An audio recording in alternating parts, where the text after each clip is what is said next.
الحمد لله رب العالمين، والصلاة والسلام على خاتم النبيين وإمام المرسلين، نبينا محمد وعلى آله وصحبه وسلم تسليما كثيرا.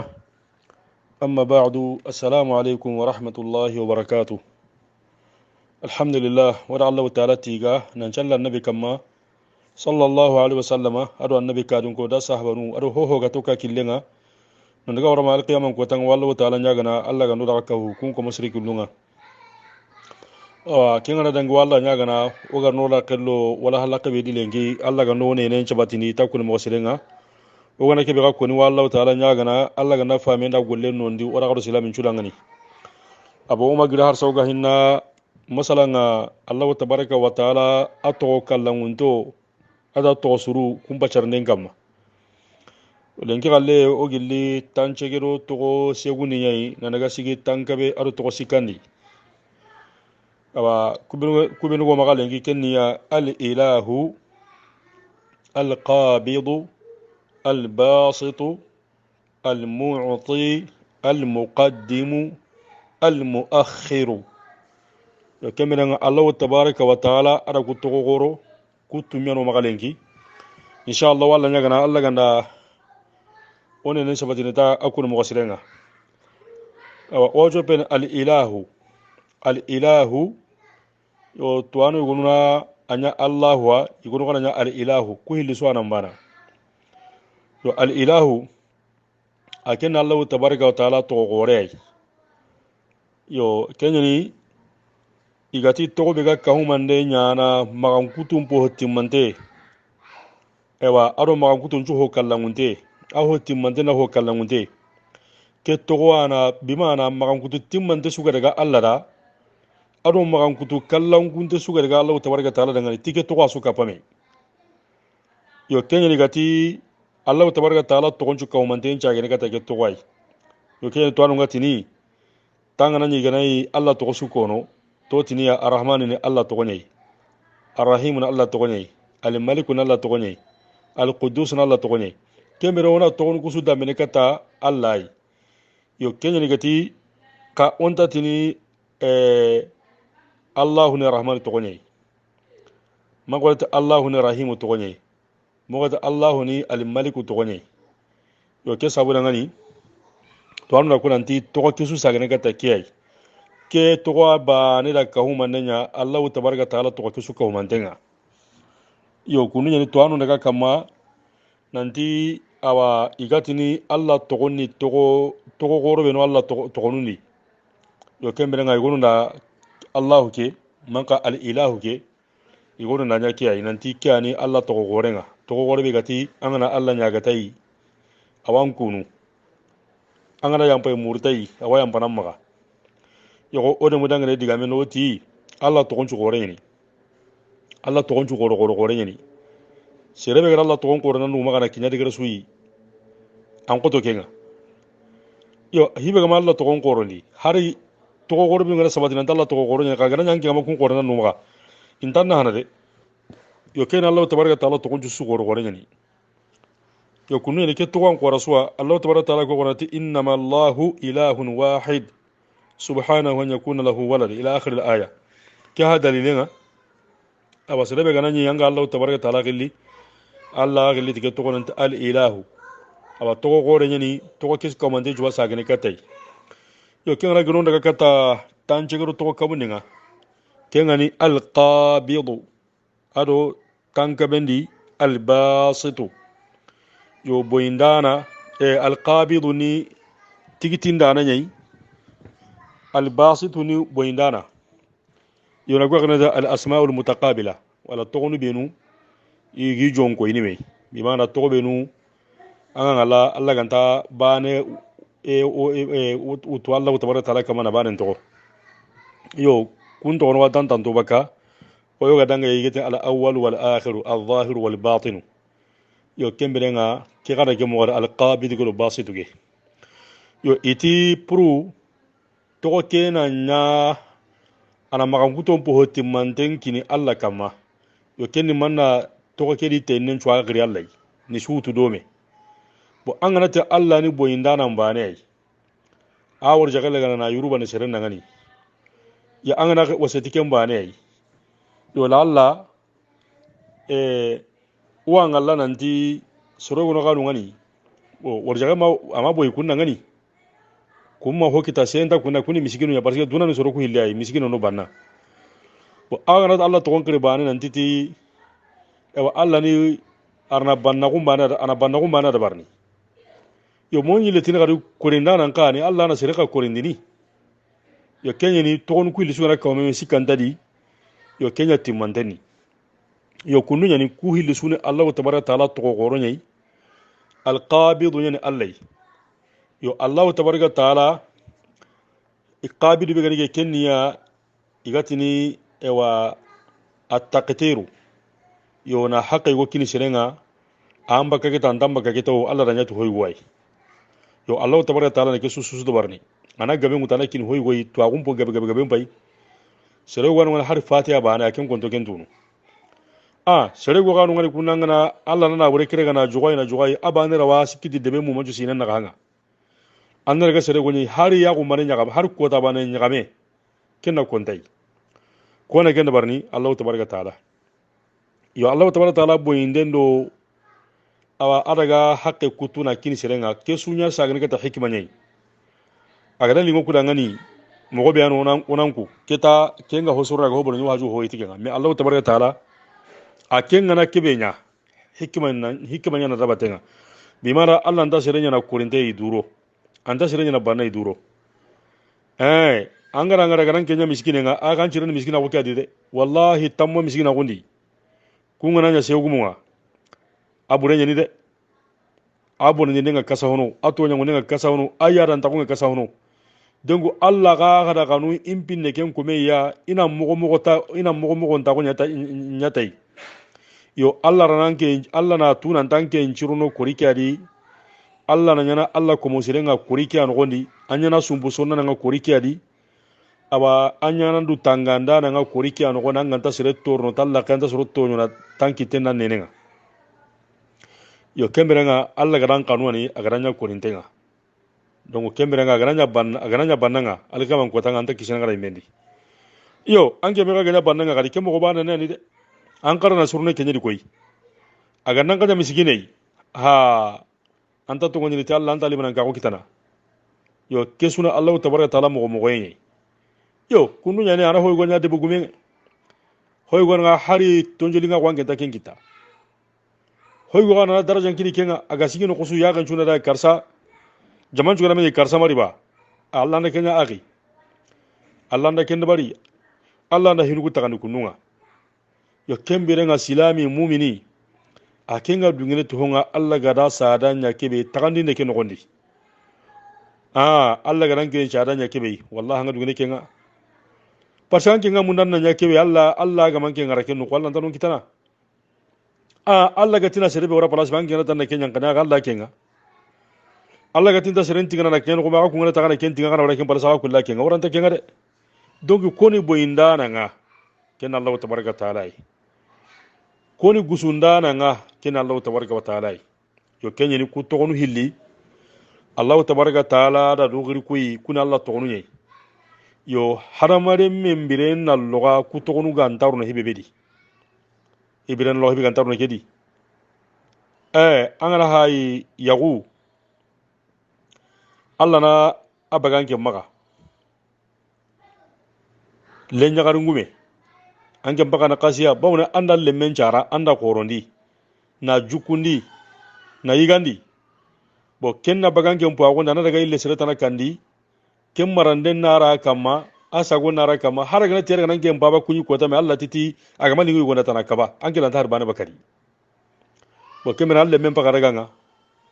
Allah ranke ngorjaka nga bimana Allah ra gusundi yanke nga ra hoy gore ganke nga yo gagaraga kata kebe ara hokka hokke maga donc Allah ni ara boyne nya ken ngani bo ni igon ni bana anga da yagarnya ko tamba aganya hilloyi bo sino tammi gada daga bera megari kampo anda lemu kita kenya gare aga talanjidiya yo kemera hinna kununye aba misigino no bananu kagara kengal haladi Allah boyinde nya na misigino nangani ana sage gadi ana gusundenya bananunda banana tanke nanja kam ganana kini miskinunga yo ogana tona hay ogana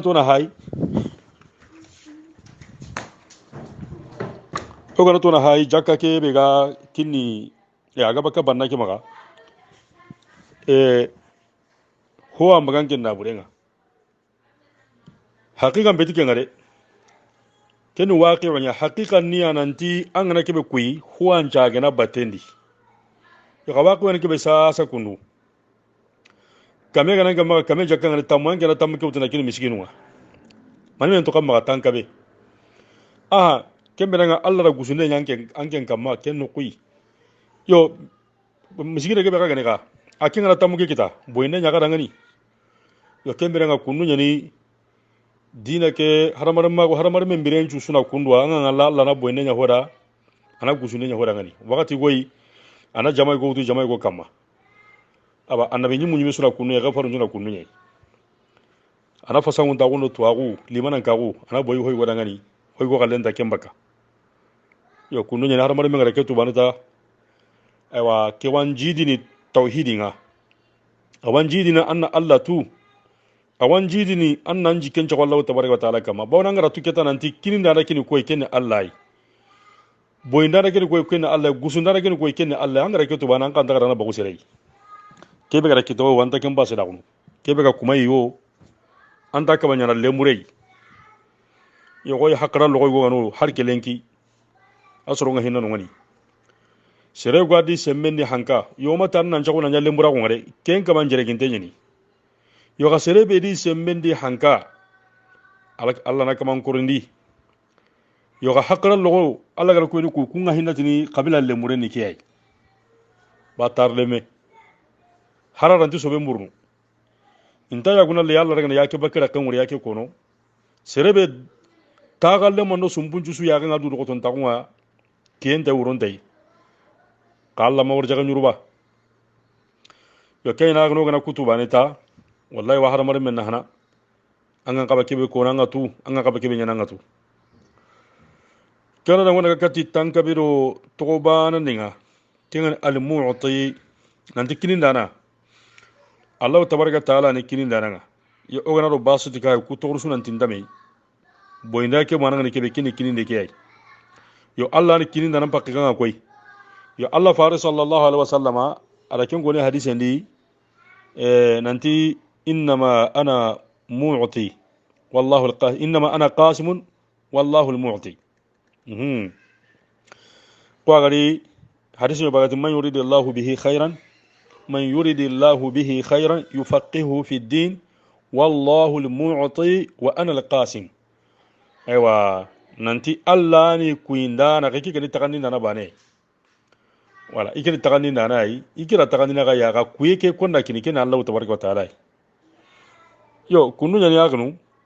kuinda nan ta serusu ya Allah gahe Allah nda tag honju kunu keta kuyeke ay gora wanyana amunga ay gora wanyana khasunga wana ta amun da khasu kenya kuy logon tengano ado kuy gargaren tengano wala kuy logon tengano kuy gargar kuy wan wan go so kawkendi Allah rak tag honju kawken kuyedi hanke ke be karno suga hanke ke hutuno o ga himene kembe ta so galle ke gana bugu ken noro kembe ta so galle munya ko te ke be waterna kama kembe ta so galle haramare men ngai gane be kitanga igana hari ganu ku kaltunga ndaba naka hokken woni ke ngaruno no goni igande nyani aga ngira sure nyagi gandi angena maru nyagi gandi kira ciye nyagi gandi al muhimi igande nyalo susu no goni donc na haramare men laga na igandi kembe nga ken kini naranu ko ken Allah tabaraka wa taala ken holo gon te nyo so mana kendi yo ga kuin ka gargarani kamo ken ya iganu nganta bana sasa angena hutonya iga kira maru nya iga maru na qima nda hutonga soro gonu maga angena ciye nya iga yawa kira nyega nya iga bo kembe nga anga nyini nyega nya senga kira ara kenya kitagara iga Allah nda kensi eno ndarangani awa ciye cenga kibagara gara kenya kitagara iga kena ngirno to agunu kira qorana timmanten tanga tanu men bijibara susu tangi ngolandi anke lama kata har soro har hijibu tammi tangana hoy gona kina tambile hijibe tanga yabo Allah daga suku yoga ara hoy go kuyenga ara ken kare kare ken qur'ana timmantenga kebe in kollandi ara kenya kare kare sere daga gani kunanke to ko bucunu ni tanni ewa anke na kunya kita hoy go gano akena kitaben gabe karanya to na gorenga ken kuyaga ku kare kare tenyi sere go gano sala kun lemu pai ana lenyu go lenya garu ngiri sere woyi lenyu go ngara mundi lenya garu ngadi bo hoy go ana are menchu nya lenyu go duru har lenya garu hunci bana makita ho gano ngana ana are menchu ka humante nya lenya garu har lenyu go hunci bana amakita ho gano ngani an ganyi kemma lemme nga makita melew har lembu ci bana makita bo kesu ka humante o wala ti lengumu ku ilogonte ni isumba na lemu ni adi susu ku lemme yoga ku igara gara de kaka gara hoy go sugani ti lenyu go ngana ho sugani ti lenya gara nga awa kemere ngalla na kunu nya yagnu sere garo ngani an ku ye na burinkara alla da jagunde nya suro nayi awa jagunde alla da kenya suro nayi agan har sai juranya guta gana gaga Allah tonon kinnai kun juro nga dona dide Allah faran mi mediga men hayka to suro di asaba gona kedi game gara ta har ki gana sai nya guta gana gaga ta Allah tonon lona di sere gona wana kinga na yokin ta ko gollande kuni geli so ma kinga na gaga nu hari kame gode anta kiti kitendi ho gana an labari ngana ta ko saga no gona antinu ko saga gumu nya terenga na liya Allah ta kan ne ni ho ga no ngani gadi anda so ganta hokitana anda ro jagunde anta hokitana yo kagana hari sugu hilliya siti kan no gonu wagana kinanya sugu karage Allah daga ku holla Allah daga ku ra kenya bo ho ga no ngani ga anda tere anta hokitana anda jagundi anta hokitana anda ro daba marandiri anta hokitana yo kagana daga ro so kandi bane ta har gana galle bana ti ya garaken so ku no ngana sere mei aso honna siro ke susuni Allah tabaraka taala ku inenye yo oganati ku logon tendo aba ku yebe gargaran tangani oni bakami di kundwa yo ari haramare men ngara ke tuta jangananti Allah seren kunu ku mo be galinga la dangani aro nyangal hal be galinga dangani yo duna walla kan ko renya ni Allah ko renya ni duna ko renya ni warjagan kita kille aga be nyani ari anke ngara kille be sanga mo kita ke ngara hotana isai an mo kita ken hotana isai kanki ngaro ti kumbane ke betangen ta ken polla ka wala na do kenya tan na do kenya yi aba ngor ja ka ko to suruna de ko ba ko no nyande ni batenga de idi nya ga mundu ade aba ngama girdo du batenye de aga ampai kamana nu talantro pa kunu nyai ampai de nu talantro ba antar no hakitan di nanga bonno yo janka kininda nan ngano aga kininde nya na holla ka be ken nanu nga kinin debe logo ntengani kengano kinin debe karkare ntengani kengano akan kunu kota akan kunu dingira be aga kesusu na ngoniya Allah selan kuna tiriga ati waga banta kentu akan kunu kebe ana nanya kinanga ba mana sugo nya kinanga ketaba mana nyogo nya kinanga ketaba na kalsu juna nya kinanga ketaba ana illa kinanga ketaba aga anta kentu anan kunu male ba anan kunu Senegal ba anan kunu Gambia anan kunu America anan kunu France anta kentu walla maga yo kunu nya ni garati Allah ni kuindana nga akana ke susu autu ana ke susu autu sere gona Allah daga lenya lemmin bane amana bure kita ho gano Allah da kin kuenya mana yonki saha ayonki jantenge yonkindi abai terni tanu pili kama ayonki jante kana bure amakita aga anka kuyenni kenyi ho gano na to ko ke gabe mutana kinai ya kanga nyine na bure ntaka maka ubana nyile lemmen tamaka aga kuyenni kenyi dongo kemrenga aga Allah gara ho kini komenga anne make hayi Allah faru sallallahu alaihi wasallam kurun ngana hadisi ni nanti komen maga sere hayi Allah gara kibe waran kamma yo Allah garan ka wasu kibe ti kenya hayi awa kemberenga angara ke sonta ne kala ne manga ya ahila ni kibe ga Allah da karsa ku ke kunu ya Allah bani kidan ka kai kibe ganke ka ma sa karsa ka maka an kanta kin ka hayni kimera Allah da ku tagandiya warja ku su taganin to ni wallahu ta'ala nya Allah ganda fami nondo dangani yo kengara gino daga kati al muqaddimu al muakhiru al muqaddimu ne kebe kinniya kebe ga warande nyana kane al muakhiru ne kebe ga warande nyana halle Allah tabaraka ta'ala to gonin ku to gono hilliya yo ogara kebe ko alqabidu dol basitwa yan ko ni ke to ga gani to gono hilibenu iga ko tenum pilli yo ku to gonda munnu i walla to gonuni yo to anu ko nan tanga nyanga ku kono sumaga tanna bane mutuna bane to bimana ketu hiliani donc igana kawma men igana mumanga donc imu mamma kede fo anna allah ma anna to gono ku ko allah kunu nanta al muqaddim wal muakhir ko agar allah faari mi do ngale allahumma ighfir li ma qaddamtu wa ma akhartu wa ma asrartu wa ma a'lantu وما أسرفت وما أنت أعلم به مني أنت المقدم وأنت المؤخر لا إله إلا أنت كده الله فاري ندوان يندي صلى الله عليه وسلم مقدم نكوي نا هنغرا كاني na warnine ya kane muakhidu ko ina warnine ya halle bimana na hoygo dangi ni hokane na hoto ko halle awa kembere nga ago gara kebe ko basitu no qabidu ngade aga boyini ne nyana aga gusunde nyana bimana ana yurubande nya hokamma ana lige nya hokamma aba ken ka ni kemo bana ne ga gadi alla na hodi ngane kane na hoto ko halle ana wu gilengi ho ana wu de pengi ni koy kebe gara wu gilengi kita alla anda nya muqaddimu alla anda de kane kebe ga gama u gabe kita an Allah ni muakhir wa kebe ga to agun gabe kita Allah anda nya kebe ga gabe kita Allah anda dabari donc kebe Allah ga na buren gabe kinai aga mara kutungane an muqaddimu wa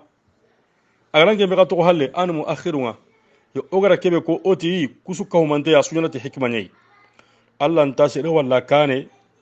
ange me ga kane kita duna hisudi aga na duna hisu anya na burin kare kita ba hanya sera guma kwa kitaba ana marande kitaba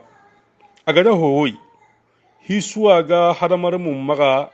Allah garan kenya sadan bungundi kempi no gonde dinan da soron kutunjuwa ari anche sura ko heti sumbu heta gando Allah naga kana ko heti hohe alinga Allah da ngani aranyati hikima nyai ange mega ga wara hallega awa Allah ya gantinga kempeti Allah ndo munda kembeti ngagara maji ga woni ke kembeti yo komi ngana kentuta jaga waso en taka nungani ange mega ware kane awa anda kunko kita bawni Allah gara halmar min ngara soron kane ti hiswa anda ga wonta lagara gota anya kunko ko renire to akon ga Allah rawtara kinan kenga ha anya kunko ko renire na buren ga Allah rawtara kinan kenga ha anya kunko ko renire Allah gara nge menya kabilan krisenga ha anya kunko ko renire ambe ganya de bugumenga anna kungon korni de aga soro hilli bega ya gare aga soro na gati bega yugo maga aga soro sika aga soro lagane ambe gani kanya garin pananga a Allah ndan kitan kana nya ka ke kabila kam nya garin panahana hana kabar su kana kanni nasusu to kan to kini ange nya na kyano kan nya garin pananga kirsa kun ange nya maga Allah nda kenya de Allah na muqaddimu kiba nya hola ga Allah na muakhirunga yo kunu yani agnu wongana ketuta bana misura na fama nanti Allah gara harmar misura pala susui kenga nya anga ngari kana ko nyiri buba ngari hallan ko nyiri ba himpo hana hana ngani ke banna tuta nanti keni Allah imya sugandi ndei Allah imya da karsa sugandi na warake no kui bo hilandi gadi nanti ke gabe ga ganigi Allah gara ke palasi be Allah gara nge sugandi ke palasi da aba likenye ni kei responsabilité ni amma warano ga hude amma warano ga hu yo ko men ngana di manan ka wotike baneta ke wan tauhid le ngana jidi aywa awasa gane gadi awan an jidi ne ngana sitei aba hasida kun tagano ho sun tagano yo kunu nyani ke tono ga warno ugara ko mo gombe awo Allah tago honchu an ngani ke suwadi ana sababu gorti sababu yugo kane musabibun kane watenga nari ana itemini iska Allah itega minu watenga maria donc watem pola lini konda wategerti Allah bo sarti aru masrutu